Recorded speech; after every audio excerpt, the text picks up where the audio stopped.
They laughed at him, called him crazy, told him to be realistic, to accept his place in the world. But what nobody understood was that the man sleeping under a bridge, clutching nothing but a backpack and a dream, would one day stand on stages around the world, inspiring millions. This isn't just another rags to riches story. This is about the invisible moment when everything changes. That single decision that separates those who make it from those who give up. And by the end of this story, you'll understand why your current situation, no matter how dark, is not your final destination. A cold November night in Detroit. The kind of cold that cuts through your clothes and settles into your bones. Marcus is 32 years old, and he's sleeping in his car for the third week in a row. Actually, it's not even his car anymore. The bank took it 2 days ago. Now he's under a highway overpass, cardboard beneath him, the sound of traffic above drowning out his thoughts.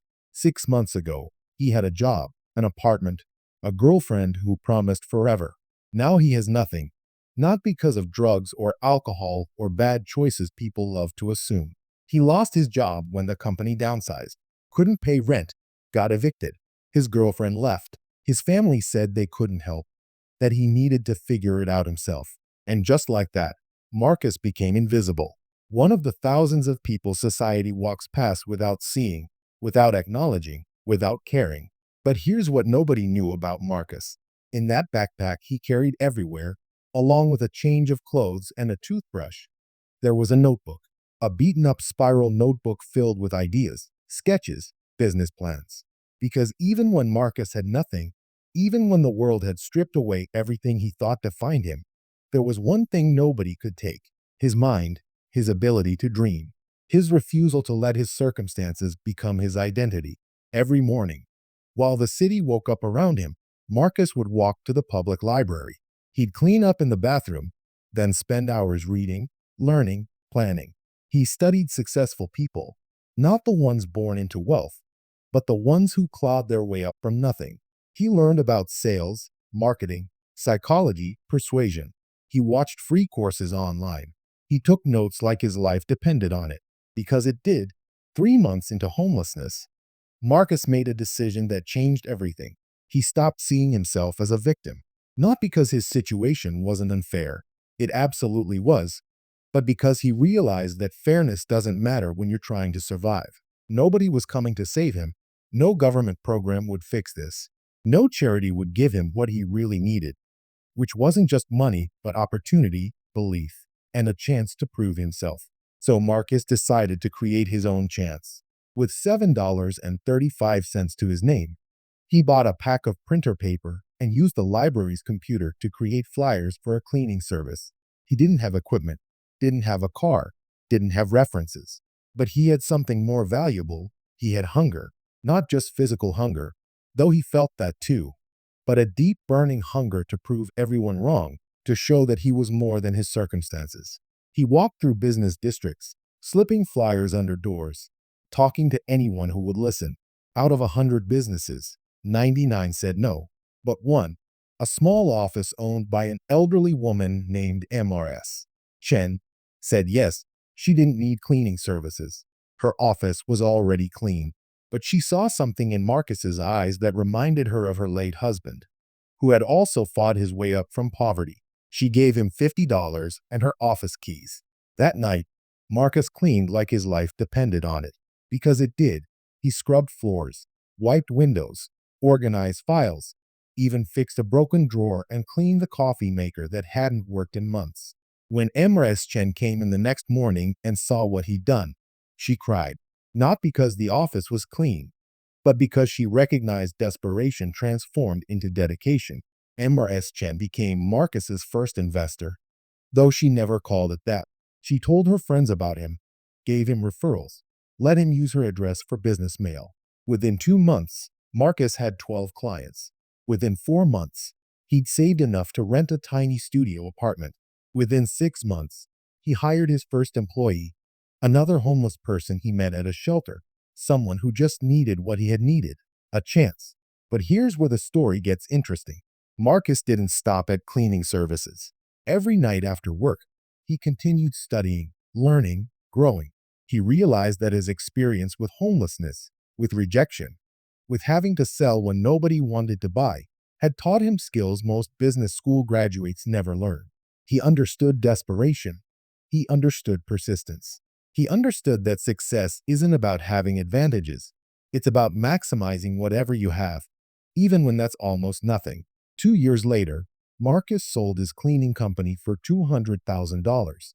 Not millions, not yet, but enough to invest in his real dream, helping others escape poverty through entrepreneurship. He created a program teaching homeless individuals basic business skills, helping them start micro businesses with minimal capital. People said it wouldn't work. Banks wouldn't fund it. Investors called it charity, not business. But Marcus had learned something under that bridge that most people never learn in their comfortable lives. He learned that the human spirit, when pushed to its absolute limit, is capable of extraordinary things. That desperation plus direction equals unstoppable force. That sometimes losing everything is the only way to discover what you're really made of. 5 years after sleeping under that bridge, Marcus's program had helped over 500 people escape homelessness through entrepreneurship. His story got picked up by media outlets. He started speaking at conferences. People wanted to know his secret, the formula, the hack. But Marcus always gave them the same answer, one that disappointed those looking for easy solutions. There is no secret, there is only decision. The decision to keep going when everything says stop. The decision to learn when you could just complain.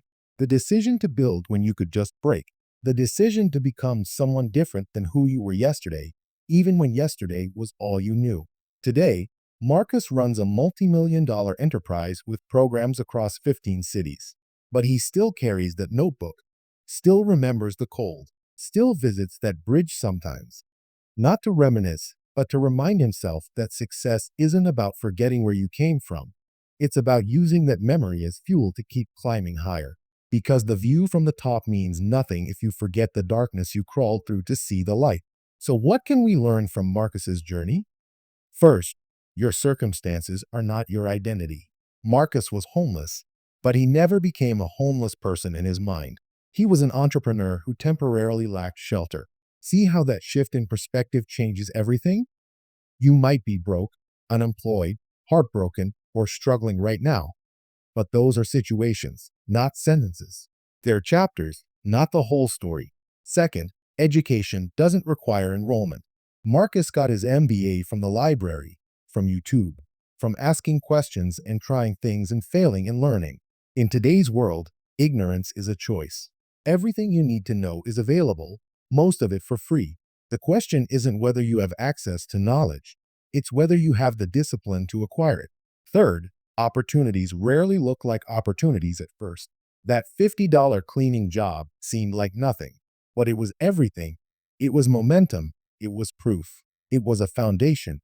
Stop waiting for the perfect opportunity and start making mediocre opportunities work through excellence. Fourth, your struggles are your strength. Marcus's homelessness taught him resilience, resourcefulness, and hunger that his competitors could never match. Whatever you're going through right now, painful as it is teaching you something that success could never teach. Pay attention to those lessons. And fifth, legacy is built by lifting others. Marcus didn't just escape poverty, he built ladders for others to climb out too. Real success isn't just personal wealth, it's creating value that outlives you. Now here's my challenge to you. Stop waiting for perfect conditions. Stop waiting for permission. Stop waiting for confidence. Those things don't come before action, they come after. Today, right now, do one small thing that moves you toward the person you want to become. Read one article about something you want to learn. Make one uncomfortable phone call.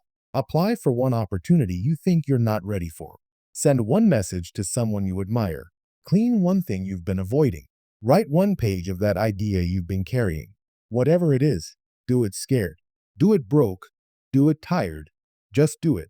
Because every empire, every movement, every transformation started with someone exactly like you, doubting themselves, but doing it anyway. Your story isn't over. In fact, for some of you, it's just beginning. The question is, will you be the author or just a character watching life happen? The pen is in your hand. Start writing.